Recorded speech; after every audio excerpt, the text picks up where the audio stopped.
In the harsh winter of 1462, the troops of Sultan Mehmed II descended through the forests of Wallachia. These were battle-hardened men, soldiers who had conquered Constantinople, warriors without fear. But what they saw that day shattered them. Before them rose an artificial forest, not of trees, but of stakes. Stakes crowned with human bodies, impaled in grotesque postures of eternal agony. Some still moved, consumed by pain. Others, soulless, seemed to watch from death. At the center of that hell, seated with the calm of a satisfied host, Vlad dined in silence. Vlad Dracula, son of the dragon, Prince of Wallachia, the man who turned fear into a border and terror into defense. The Sultan, upon witnessing the scene, did not advance. It said he halted his horse, fell silent, and then ordered a retreat. "You cannot conquer a man who does such things," he murmured, with a mix of horror and respect. That day he understood. Vlad's mind was more dangerous than any fortress. His kingdom was defended not just by walls, but by the idea that no one would leave alive. This is the story of that man. Not the vampire of literature, not the fiction of fangs and castles, but the real story, raw, bloody, and above all, human. Vlad III was born between 1428 and 1431 in Sighișoara, Transylvania. His father, Vlad II Dracula, belonged to the Order of the Dragon, a Christian brotherhood dedicated to resisting Ottoman expansion. From there came the name Dracula, son of the dragon. But the glory promised by his lineage quickly turned to doom. His childhood, meant to be privileged in the courts of European nobility, was brutally interrupted in 1442. His father handed him over as a hostage to Sultan Murad II. He was just 11 years old. Taken to Adrianople, what was supposed to be a diplomatic education became a lesson in iron and fire. There, Vlad learned Arabic, Turkish, military strategy, and witnessed death. He saw impalements, atrocious punishments, and learned that power did not come from love, but from fear. He swore never to be a victim again. His brother Radu, however, adapted with surprising ease. He converted to Islam, won the favor of the Sultan, and was nicknamed the Handsome for his closeness to the young Mehmed, future conqueror of Constantinople. Vlad saw this not as survival, but as betrayal. Another nail in the coffin of his childhood. While Radu thrived as the Sultan's protege, Vlad watched, learned, and nurtured resentment. In his silence, a brutal idea formed.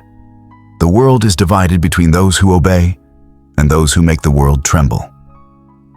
There was born his philosophy. Love betrays. Terror never does. In 1447, betrayal struck from within.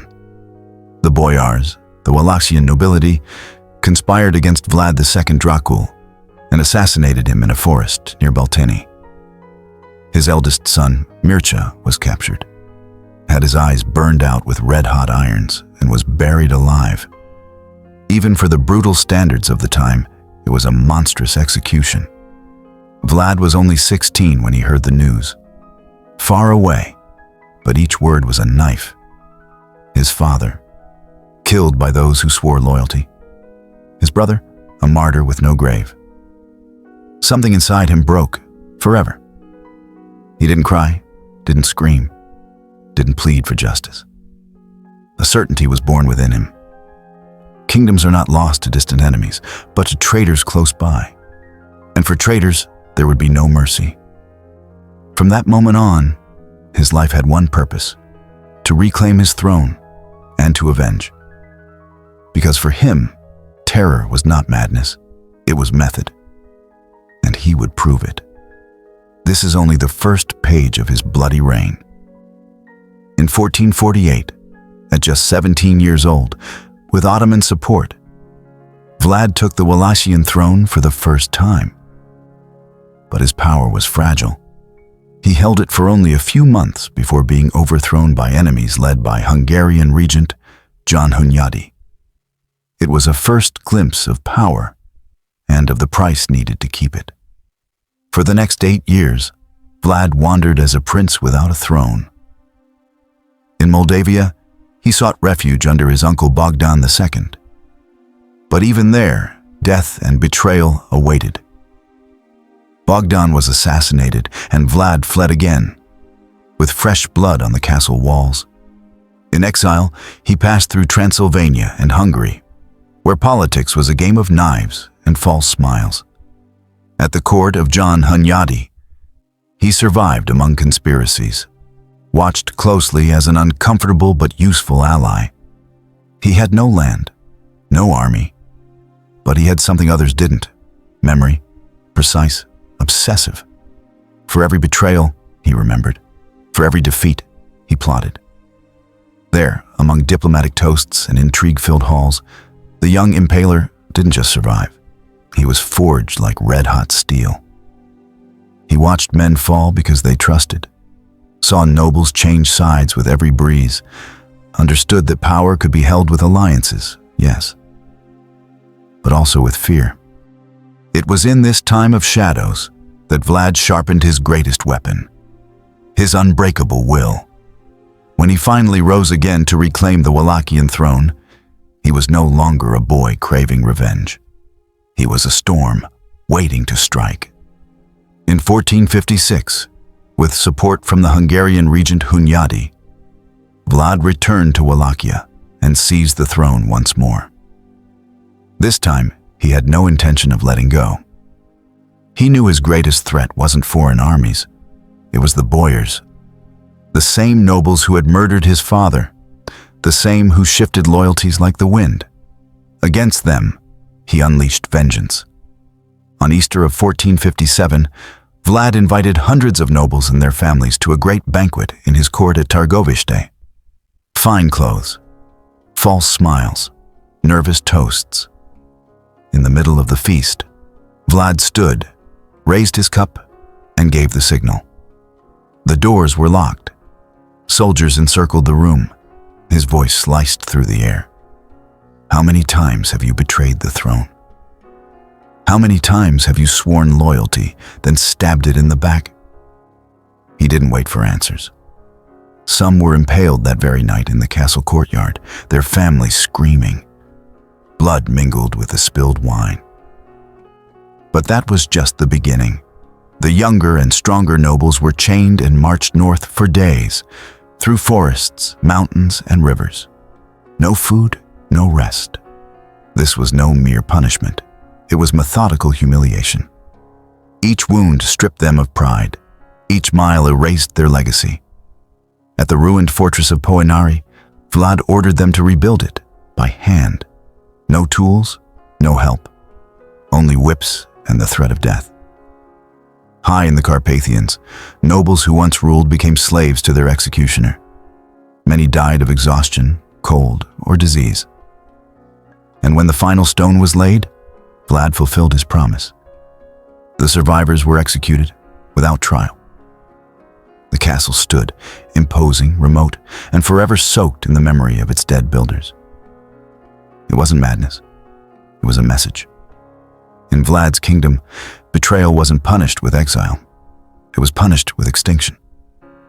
Wallachia trembled. But at last, it obeyed. By 1462, his war with the Ottomans reached its peak. Vlad had refused to pay tribute to Sultan Mehmed II. Instead, he raided Turkish borders. This wasn't just rebellion. It was a challenge to the man who had conquered Constantinople. In response, Mehmed marched with over 100,000 men, a river of fire, steel, and war. Vlad couldn't match him in numbers, but he had a better weapon: fear. He poisoned wells, burned his own villages, released plague-infected prisoners among the Ottoman troops. Turkish soldiers vanished into forests, never to return. The night was his ally, silence his roar. And then he created his most horrific masterpiece, the Forest of the Impaled. At the gates of Târgoviște, Mehmed found a field of over 20,000 stakes, set in eerie geometric patterns, circles, lines, crosses. On each stake, a body, soldiers, civilians, children, the old, the sick, the innocent. Some were still alive. Others had been rotting for days in the sun. The stench was overwhelming, the silence deafening. Mehmed, conqueror of Byzantium, halted. He covered his face, ordered a retreat. "You cannot conquer a man who does such things," he reportedly said. This wasn't just cruelty, it was psychological warfare. Vlad wasn't just defending his land, he was planting terror deep in the minds of his enemies. And Vlad did not stop there. On another occasion, when Turkish envoys refused to remove their turbans out of religious respect, Vlad had them nailed to their skulls with iron spikes. "So they'll never fall off again," he said. To his people, this was not madness. It was justice. Under his reign, crime disappeared. They say a golden goblet could be left at a public fountain in Târgoviște untouched for months. Not because of honor, but because of terror. In Wallachia, one truth ruled all. To steal could cost you your life. To challenge Vlad could cost you your soul. Impalement wasn't just a punishment. It was ritualized horror. He had stakes carefully crafted, rounded and thick, designed to enter slowly, sparing vital organs. Victims could hang for hours, even days, still breathing, still moaning. Vlad would sometimes dine among them, unbothered by their screams or the stench of death. There is no legend greater than this. Because it wasn't a myth. It was real. It happened in broad daylight, in front of Europe's watching eyes. To some, Vlad the Impaler was a tyrant. To others, a righteous avenger. A kingdom of order ruled by fear. No theft, no corruption, no rebellion. But peace came with a cost. Blood. Vlad's justice was absolute. A merchant who cheated on weight? Impaled. An adulterous woman? Impaled. A beggar who returned after being expelled? Burned alive. His punishments were merciless and indiscriminate. Nobles and peasants suffered the same fate. One tale tells how he invited all the sick and poor of Târgoviște to a banquet. He gave them food, drink, warmth, then locked the doors and set the building ablaze. "I have eliminated the misery of my realm," he reportedly said. This was no ordinary cruelty. It was theater, a performance of power. Bodies were impaled at every border, laid out in crosses, triangles, and endless rows. Each arrangement, a lesson, a reminder that his kingdom was not ruled by mercy, but by obedience. Vlad's reputation spread across Europe, fueled by both truth and exaggeration. The Saxons of Transylvania, frequent enemies of Vlad, published pamphlets calling him a monster. They told of blood feasts, torture chambers, and corpse-filled dining halls. Some tales were inventions, many were not, because the horror was real and witnessed.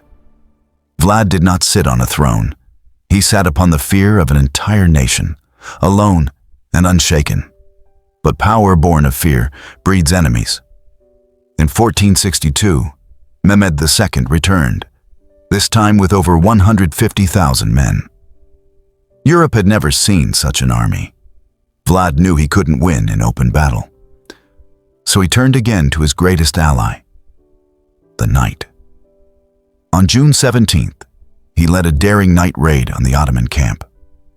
His men slipped through tents, slitting throats in silence, sowing terror. Their goal? Assassinate the Sultan himself. They failed, but the fear they caused made thousands of Turks flee without fighting. Yet Vlad's days were numbered. His own brother Radu, now fighting for the Ottomans, led a brutal counter-offensive. Worse still, the Wallachian nobles, terrified of Vlad's rule, betrayed him. They sided with the enemy. Alone and hunted, Vlad fled to Hungary. He sought help from King Matthias Corvinus, but found betrayal once more. He was imprisoned, accused of collaborating with the Turks, a convenient lie to appease European courts. For over a decade, Vlad remained a prisoner. But the legend only grew. His deeds, real and imagined, spread in printed pamphlets across Europe. He was painted as a monster, drinking blood, devouring organs, laughing beneath the impaled. Reality was horrific enough. But the myth had no limits. In 1476, Vlad was finally released and briefly reclaimed the throne of Wallachia. But it was too late. His kingdom no longer feared him, it despised him. Enemies were everywhere. His reign was doomed. That same year, he was ambushed near Bucharest. Some say his own men killed him. Others say he fell surrounded by Ottoman janissaries. What is certain, his head was severed. It was sent to Sultan Mehmed, who had it impaled in Constantinople, preserved in honey. A trophy. The end of the impaler. His body was said to be buried at the monastery of Snagov. But when it was excavated centuries later, nothing was found, as if even the earth rejected him. The man had died. But the shadow was just beginning. Vlad the Impaler didn't need fangs to achieve immortality. He was no vampire. He was something worse. A man who believed horror was justice, that fear could rule stronger than love. In the West, they called him a demon. In Romania, some still call him a hero. To some, a sadist. To others, a martyr of order. But all agree on one thing: he was no ordinary man. In 1897, Bram Stoker gave fear a name: Dracula, inspired by Vlad's legend. But the fictional count is a pale ghost compared to the real prince. Vlad didn't turn into a bat, didn't sleep in coffins. His power was rooted in reality, in what others only feared to imagine, in what he did when no one dared to stop him, and what we still struggle to remember today. Because monsters of flesh and blood don't die with stakes. They hide in the corners of history and return. Every time we forget that fear can rule too.